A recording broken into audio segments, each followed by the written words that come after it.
and make the following statement that next time, God willing, tomorrow, maybe on Wednesday, because tomorrow we're going to be studying Tanya, I'll be explaining the 5 voices and what it actually means, the 5 voices of marriage and how that can truly impact your marriage. So remember to join me for that, God willing, on Wednesday morning. Tomorrow is going to be Tanya. So with this, the last 15 minutes over here today, I'm going to dedicate the study now to meditation and prayer.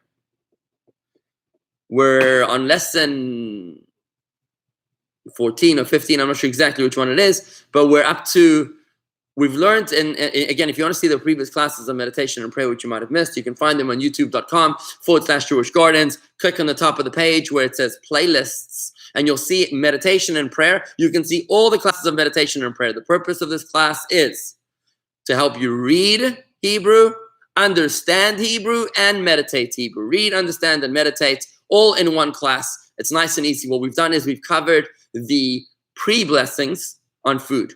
Specifically, we focused on bread and wine, but we focused on all the blessings that you say before eating food, getting tremendous feedback from people that are studying this course and reviewing this course. So please, I encourage you to take a look at that playlist on youtube.com/Jewish Gardens, top of the page on playlists, where you'll be able to really enhance your prayer experience, making it spiritual instead of just endless reading. You actually realize that you're talking to God, and you'll understand the words that you're reading, as well as know what to meditate upon when you're doing so. Now, we're moving forward into the next piece. Now that we've done the prayers before food, I've been asked to continue. Remember, I'm developing this course on my own, so I very much appreciate your feedback, and I need to know what you guys are thinking and how you're doing in terms of your development in this course. So I'd love to hear how you feel, what kind of feedback you have in this course, and which direction you think it should be going. So the next piece I've been asked to do is the Shema. Very, very popular prayer to do the Shema. So the Shema is, the last words that the Jewish people have said, billions of Jewish people have said at the very end of their lives. They've literally left this world with the Shema on their lips. So it's one of the first things we teach a child when they learn how to speak in general. And the reason for that is because Shema is our pledge of allegiance. It is our declaration of God's unity, of monotheism. Shema Yisrael. Hear, O Israel, Adonai Eloheinu, Adonai Echad. Hashem, God unlimited, is Mother Nature. God is one. Now, in the previous lessons, we explained the difference between the 2 names of God. I'm not going to review that. Why there's 2 names of God. When you read it in English, friends, it makes no sense. It actually absolutely makes no sense why it has to say the Lord is our God. It's completely redundant. It looks pathetic. But when you realize in Hebrew the meaning of the first name of God and the second name of God, it really falls into powerful perspective. I encourage you to review that in the previous classes when we did that in the blessings. I think it was lesson 5 or 6. But the declaration is like this. Shema Yisrael. Hear, O Israel, God unlimited is Mother Nature. God unlimited is one. Now, the way we're doing this course is by doing Hebrew word diaries, by finding the right words that we need to incorporate into our lexicon. And I'm hoping that you're writing the words on your Hebrew word diaries by writing them on a card, on an index card, the Hebrew word in the front, the translation on the back, and that way you'll be able to review it on a regular basis, 10, 20, 30 cards. So far, I think we have about 16 words that we've put into our Hebrew word diary. Once we hit 100, friends, you will be speaking Hebrew fluently. 100 words is all that it takes. It's what I did when I started learning Yiddish. I took 100 words this way. I was 16 years old. I got it down pat in no time, and I'm able to speak in Yiddish with 100 words.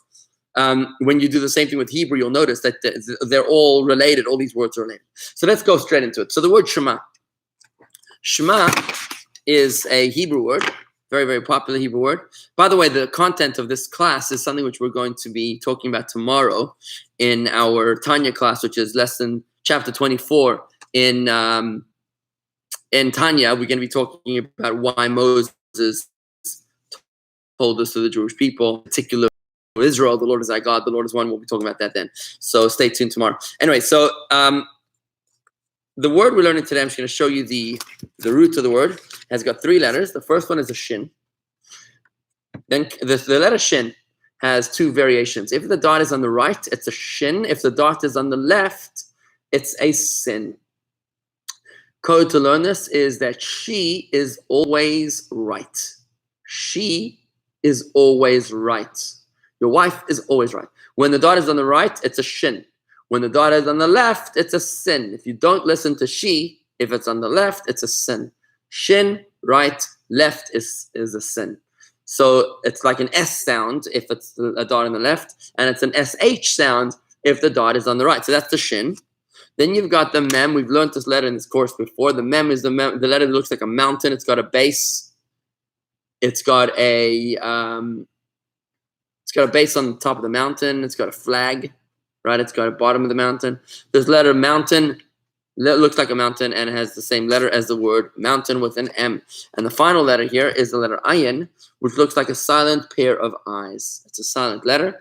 Looks like a silent pair of eyes. When we put these 3 together, we have created the word Shema, and this is how you read the word Shema, right? But the word Shema, what does it actually mean? Shema means hear. It's a word that comes up pretty often in our prayers in the Torah. Shema means to hear.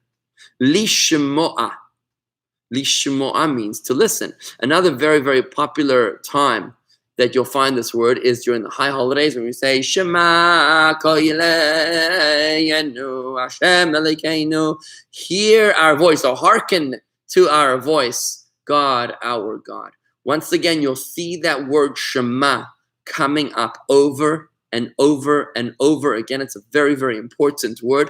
It means to listen. And when you see that word, if you can review that word and put it into your Hebrew word diary, then it's going to become a word that you're familiar with. When you see it, just like you're familiar with an English word, apple, or because, you're familiar with it because you've seen it so many times. If you literally go through this index card over and over and over, your 17 cards down, you put the word Shema on the front and the English on the back, and you go through it over and over and over. Next time you see the word Shema, you'll be like, oh, I know what that word means. It means listen. And you want it to jump to the English translation. You'll be able to pray in the original Hebrew, and you'll be able to understand. You'll be able to understand the Hebrew. Now, this word comes up many different places in many different forms. I'd like you to start noticing, because soon we're going to get into prefixes and suffixes. You'll notice that sometimes it has a different suffix, like shmatem. Shmatem, you have heard, right? Or lishma, which has a lamed at the beginning. What then happens is that you have to understand that in Hebrew, the language is very, very rational. It's very logical, where you're getting, the root is always the same. You'll always find the same root letters, and typically they're in the same sequence, the shin, the mem, and the ayin. If you can see those 3 letters, that's what you really need to be learning. And that's why I share with you here just the base word for your index cards, for your Hebrew word diary. Because when you see the shin, the mem, and the ayin together, you'll know no matter what letters come before, no matter what letters come after, you'll know whatever the suffix or the prefix is, it's still the essence of the word is something about listening or something about hearing. And that's how you're able to interpret it. And this is how Torah works. In Torah, we look at a word sometimes, we say, well, we're not sure what this word means, but its root means this, so let's try to put it into the context. And that's how we deduce rationally, like mathematically almost, we deduce the meaning of the various words. So that's what Shema means, a very, very important word. Let me think if it comes up in any other place.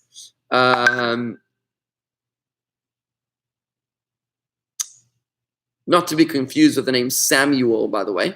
Samuel, which is Shemuel, you'll notice has a shin, a mem, and an aleph. Shemuel is a different word entirely. This is shin, mem, and ayin. The word Shemuel, Samuel, is shin, mem, aleph. It's a totally different word. And, let me think about this one here. So you got Simon.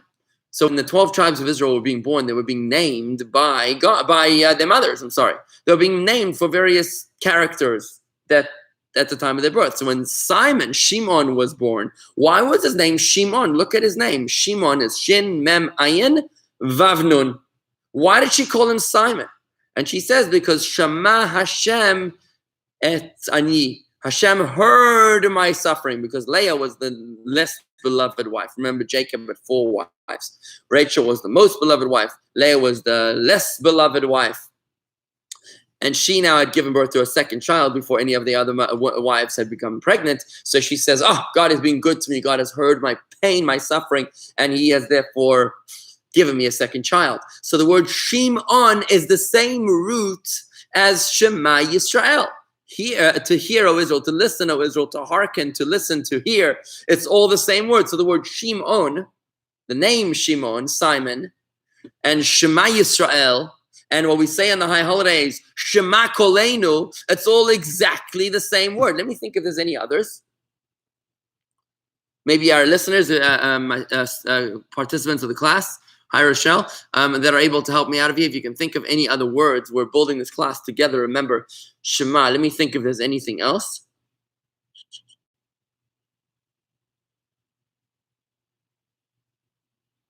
I remember when Abraham is negotiating with the owner, with the residents of Hebron. He's trying to buy the land of Hebron, which is the oldest piece of land owned by the Jewish people, with a title deed in the most popular book in the world, the Bible. And still it is the most hotly contested piece of real estate, even though we have the title deed in the Bible. When Abraham bought this piece of land, Hebron, with a burial place for his wife Sarah, which ultimately became the burial place for all of our forefathers and foremothers. Listen to me, listen to what I'm trying to tell you, and introduce me to Ephron ben Sochar, the guy that owns the double cave. It's actually interesting. Why did he want to buy that cave? Is because Abraham, remember,